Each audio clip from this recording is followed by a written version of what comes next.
Hello, ladies and gentlemen, and welcome back to Let's Play The Legend of Zelda, Twilight Princess. That's really cool the way I'm scanning at exactly the same speed as the Shadowfall. In the last episode, we charged our Master Sword up with Light from the Souls, which allows us to activate various things around the Palace of Twilight. This episode, we will be journeying right through to the centre of the Palace of Twilight in search of Zant, who must really be here, because he's certainly not been doing anything in the World of Light for approximately 20 episodes. Well, 28 was the last episode we saw him, because that was the one with Star-Lord, and we've literally not seen him at all since then. Oh, Zant Mask, everyone's favourite.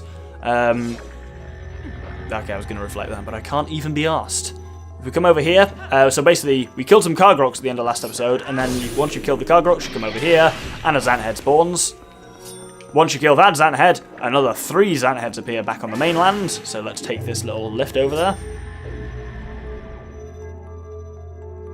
Man, they're creepy the way they look. That mask as a whole is creepy. These enemies would only be creepier if they made the frickin' Zant scream, you know, that sound every time you see him. That was a terrible impression of that sound, but you do know what I mean. Well, it was actually a surprisingly good impression of it, which is, I think, what made it so terrible, quite frankly. You know the rule with Zant masks, when you kill all of them? Oh my god, more appear, Jesus. I was going to say when you kill all of them, a chest appears. Got to actually kill all of them first, really. There we go. And what have we learned over the last 2 episodes, ladies and gentlemen? What happens when you get a chest from Zant masks? Indeed, it contains a small key, which would allow us to, and will allow us indeed, to go through there. But we've got one more bit of business here. There's the Shadowfall. Behind it are some more Kargroks waiting to be murdered. Man, the Great Spin is fucking good. I bitched on that a lot in the City in the Sky, but I've really actually come to like it. It was during the Cave of Ordeals it really earned its salt for me. Anyway, this bit here is really easy to miss. You have to start grappling up here. I said at the end of the last episode, this reminds me of Sanctuary Fortress in Metroid Prime 2 Echoes, and maybe this bit is why, because this kind of feels like using the screw attack, which you get in that dungeon. Well, part of Metroid. Anyway, enough of my crap. If you come up here, you'll notice on the map there is a chest here. An extremely easy to miss chest. And it's a special chest. Because indeed it contained the big key. This is a standard dungeon, so of course has a big key. With that grabbed, we can head back down. I'm just trying to, once again, jump carefully to and make sure I stay on my maximum heart so I've got the Great Spin. I'm getting a bit obsessed with that. Let's head back inside.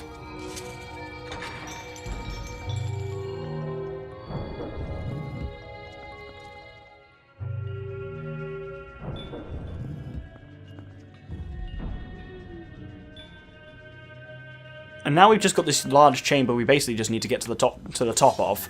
During which time I'm going to have a little chat about the music in here. Because it's really quite... Oh dear me, bollocks. They're going to drop bastards on me. Oh my god, it literally dropped them right on me. That's... Oh. Well, that scared the dick off me. If we come in the middle here, we can activate these, and then just work out some lifts up. There's some slight choices. Man, I failed to say that, of lifts here. So we want to jump onto the one that spawns ahead of us. And then I believe it's the one to the right we want to get first. Yeah, the music in here, as you can hear, has a... I said here twice. Has bits of the actual original Twilight theme. Oh, no, this wasn't. This was unnecessary. This is only for a fairy. Which is pointless because I'm on maximum health and also already have a fairy. 3 fairies, in fact, and some Great Fairies tears. So let's try that again. But yeah, it's kind of got the ding, ding, ding, ding, and then the instrumentation of the usual Twilight's theme, but it's also mixed in with these kind of creepy that are very unique, and just, it's, compared to the outside music in the Palace of Twilight, it's actually quite calming. This music is, I wouldn't quite go quite as far as to say disturbing, but it's kind of, it's unsettling in a way. It's not exactly peaceful. Anyway, we should then get taken over here, and I believe a Zant mask spawns. There we go. Man. What do we do with Zant masks, ladies and gentlemen? Well, there's also a chest on the map that we haven't got yet. I wonder what it contains, and I wonder how we cause it to activate. Have a little think about that. This guy's trying to shoot us, but that lift is moving too quickly to allow that to happen. We then... Where are we going? Oh god! We want to actually grapple off it onto there. That's what I was doing. That lift's just going to go around in circles forever. Let's kill the Zant Mask. Wow, just one normal hit kills him. This Twilight Sword is the shit. Another one spawns up there. And we can't actually... Oh no, oh no, oh no! Oh, dude. Sweet sidestep. Sidestep. Turned into Sean Connery there. So, yeah, you have to kill that first Zant Mask and then another one will appear. Oh, ooh, wow, that went straight through my camera. Because, yeah, the second one up here won't appear unless you've killed the one down there. And this room's a bit of a bugger to retraverse when you fall off from this high, so obviously watch your damn feet. Right, you should spawn right in front of us here now. Oop! There we go. Let's kill him. Jump, jump. There. And it spawns us right in front of where, according to the map, the chest should be. Handy, that. I've said this many times over the last few episodes, but I'll say it again. What happens when we kill all the Zant Masks and get a chest from them? Small key. It's a thing in this dungeon. Like, you must kill some form of Zant approximately, like, 30, 40 times when you count the Zant Masks and the Zant hands and such. And where's... Ah, here's the final one I need to get on. Hop on this, and this will just take us over to there. And we're nearly at the end. I like the Palace of Twilight. It's a little kind of... It's a nice, straightforward dungeon. You just do the left bit, then the right bit, then the middle bit. And it's nice like that. It doesn't kind of fan you around, and it's quite a short dungeon. Well, it's taken us... Well, no, it's taken us, like, really about a half-ish episode, and then a full episode, and then now about another half of an episode, so it is quite short by dungeon standards, I suppose. Anyway, we're in this kind of antechamber here, and it's going to drop a lot of bastards on us, if I remember correctly. Yep, there we go. I was prepared for it this time, you know, so I didn't scream like a little soft bastard. If I stab these guys up, these will give you some hearts, basically. This is your healing before Zant. Obviously, spoiler, Zant is the boss of the Palace of Twilight. Who would have thought? So yeah, make sure you're all healed up, great spin, ready to go. That should get rid of them. We got handily the big key from downstairs, easy to forget it. Though there is a little shortcut to traverse that last room if you forgot the big key, which I have done in the past. But we've got it, so let's head through and showdown with the man himself.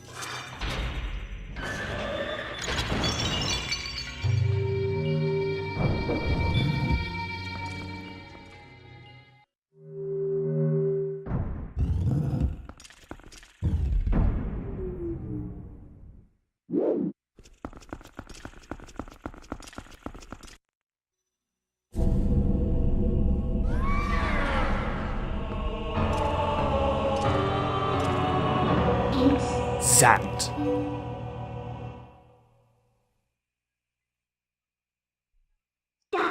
Isn't this ironic? Here we are, all thanks to that dark magic curse you placed on the Doctor.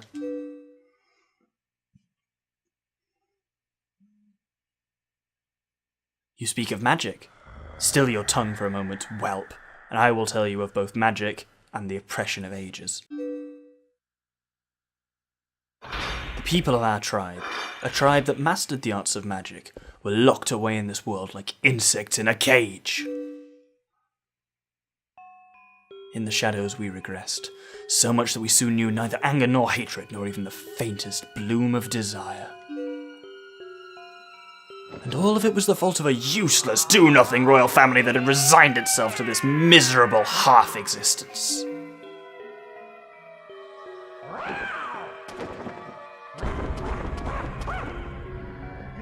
I had served and enjoyed in that household, the depraved household, far too long, my impudent princess. And why, you ask? Because I believed I would be the next to rule our people. That is why.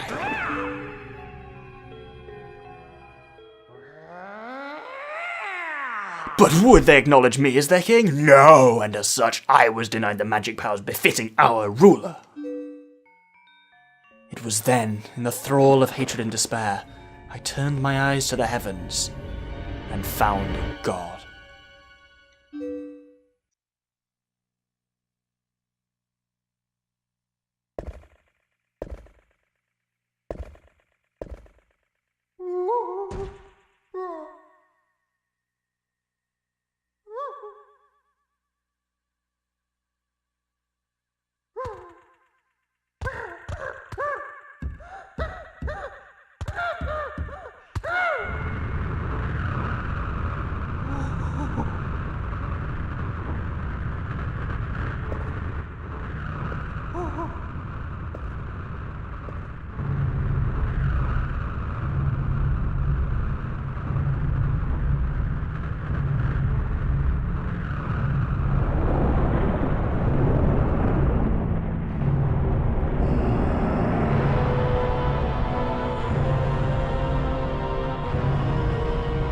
I shall house my power in you.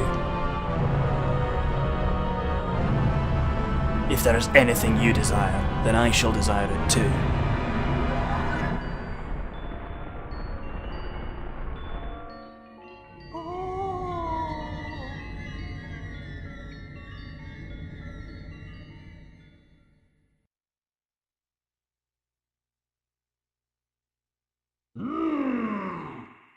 My god had only one wish.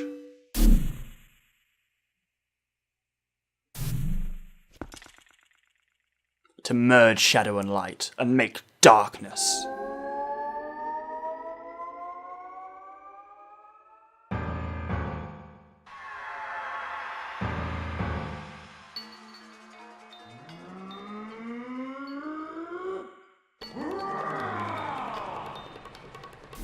Pretty sure light and shadow doesn't make darkness, it just makes twilight. Anyway, you'll notice we're in the forest temple. Zant is mimicking past boss fights. It's a really cool concept. Here, he is mimicking Diababa, and what you have to do is think, for each time you face him, how you beat the boss he's mimicking. So, here was of course the Gale Boomerang, so, hit him on the Gale Boomerang, he'll start bouncing along the acidy water, then when he lands, hit him with a Mortal Draw. It's a good chance that you won't have a weapon drawn when he gets to you, so it's a really good opportunity to use the Mortal Draw. Keep your shield up and his kind of purple bolts will bounce off you quite harmlessly. There's your chance for it there. And I think it's either 2 or 3 hits, let's find out. There you go, 2 hits.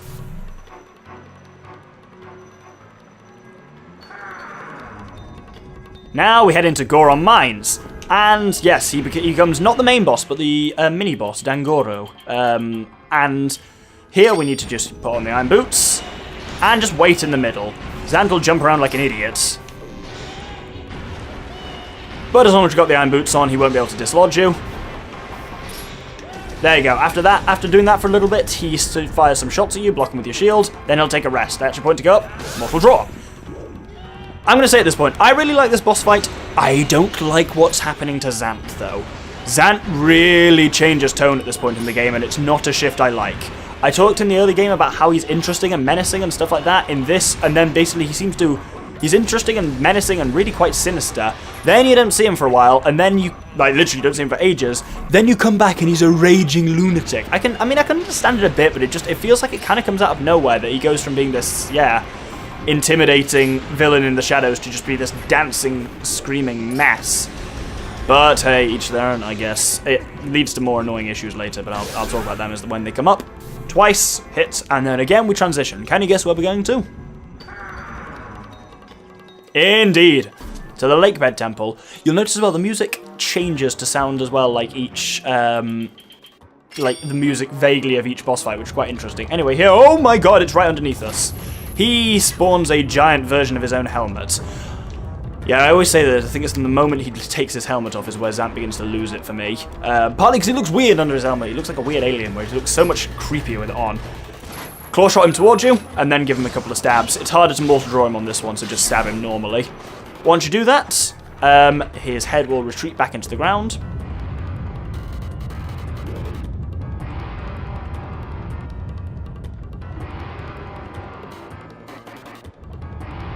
And 4 heads will come up. Here I would say for now, because you'll hover in place if you kind of just don't press A to swim, just swim like this and you'll actually be pretty much neutrally buoyant.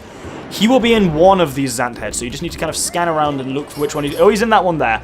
Swim towards him, iron boots on, grapple him, and pull him out towards you and do some damage. As ever, 2 rounds of hits, and we're changing scene again. Whatever I think about Zant's character at this point, this boss battle I think is great. It's a really cool way of kind of reliving a lot of previous stuff. I'm really torn about it, because as I say, yeah, it's such a fun boss battle, but it doesn't fit with Zant's character. He just, he's lost his mind as just this screaming thing. What we need to do there is, hit him with a... There, well, I was trying to explain it, but I just showed it. Hit him with the Gale Boomerang, then roll into the thing twice, and then hit him with a Mortal Draw. Yeah, this... I always like these kind of like furious flashback style things that Zelda games sometimes do. Like Wind Waker does it really well when you fight old bosses again. Whoop! I'm going to heal up just so I'm on full health, which is always nice to have. But yeah, just it for me it ruins what character Zant did have by kind of making him bit too mad, really, for my tastes, and it just feels out of keeping. But hey, I've said that a lot, but I'm going to be bitching about that for the rest of the game, because it's one of the main real issues I have. It is probably the big issue I have with this game. Oh my goodness. I'm going to make sure I put the... You want the ball and chain at this point, because now he's, of course, imitating Blizzetta. So he's going to drop on you. Theoretically, at which point you then hit him with ball and chain, right in the foot. And he'll shrink. He'll actually shrink really small, and there's your opportunity to do some stabbing. Yeah, this game does, unfortunately, it's probably the main reason why I don't hold this game as highly as I hold Twilight Wind Waker, because I fucking love the story in Wind Waker. This story is potentially more interesting, but I just hate it for what they do with Xant. That it's exactly the same thing. Another one of my favourite games of all time, Star Fox Adventures, does this. It feels like it shits on a kind of interesting one-off villain, and in order to just brutally replace it with the long-running series villain. So basically, it seems like the game is based on Xant for most of it, and then Xant suddenly disappears, and well, it doesn't really disappear, but becomes much less of a threat, so that Ganon can be the main threat, because they needed Ganon in there, which slightly annoys me, because it just doesn't flow well. Anyway, as ever, 2 shots, and he'll go into the final phase now, which, well, you'll see, doesn't mimic any boss battle we've seen. In fact, it's outside Hyrule Castle. Oh, and he's got scimitars in there. Oh, yes. So he's going to come and try and fuck us up. So what we want here is, I'm on full health, that is deliberate. We want the magic armor, because we want to be able to basically fuck him up a little bit with a great spin, because this does a lot of damage here. Yeah, you see, he kind of runs at you like a madman, but you can do a lot of damage to him, but also if you're not careful, he can do a lot of damage to you, but we've got a ton of rupees, so let's fight him up a little bit. And I'm just using the great spin wherever I can, because that's very powerful. Oh dear, ow! Oh, he drained a lot of money from us there. Oh, he's gone completely mental. I think he loses his mind just more and more over the course of this battle. Ah! I'm trying to just do a spin for when he appeared. Ha! Let's see who spins the fastest, bitch. Yeah, that'll stop him. Wallop! And finish him! Oh god, I thought you'd been out of health by now. Ah! Right. Go on. Oh, bloody hell, he's right there. Ow, ow. Man. Taking like 200 rupees of damage here. There we go.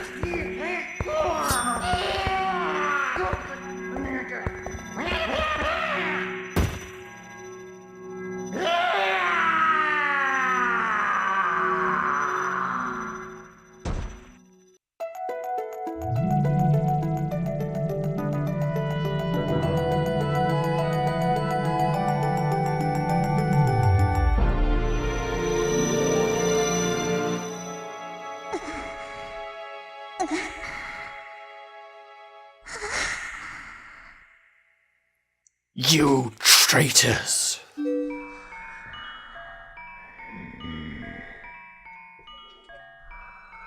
Traitors? Ha! You want to know why none would call you king? It was your eyes, and all saw it, a lust for power burning in your pupils. Did you think we'd forget our ancestors lost their king to such greed? Midna, foolish Twilight Princess, the curse on you cannot be broken. It was placed on you by the magic of my god. The power you held as leader of the Twilight will never return. Already he has descended and been reborn in this world. And as long as my master Ganon survives, he will resurrect me without cease.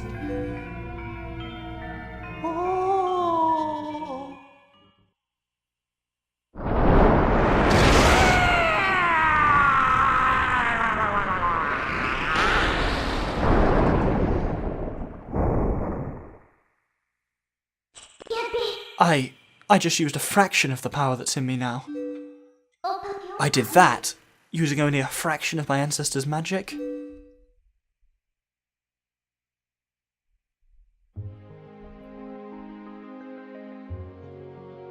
Doctor, now is the time. We must save Zelda.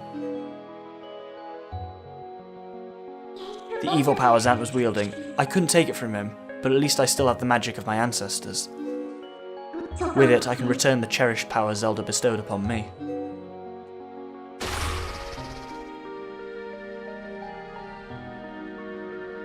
Now, let's go. Princess Zelda is waiting.